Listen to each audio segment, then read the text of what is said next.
Dear friends, NET paper leak and subsequent cancellation is not an isolated event that proves the incompetence of the NTA. Considering the past trends of paper leaks and last moment rescheduling of exams like NET, CUET UG and NCET, all these are the products of national education policy and centralization, RSIization of education. It is quite evident that the Modi government is running a circus on the future of the country and education of millions of students.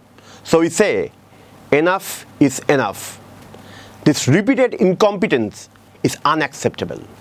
In this situation, we SFI demand, the NTA system should be scrapped. The Union Education Minister must resign.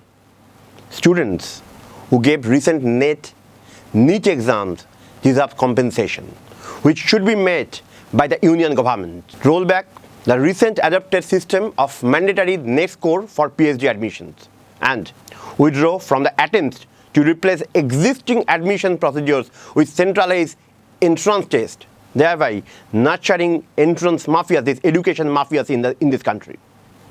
So we urge the student community of our country to join us in this battle. Thank you.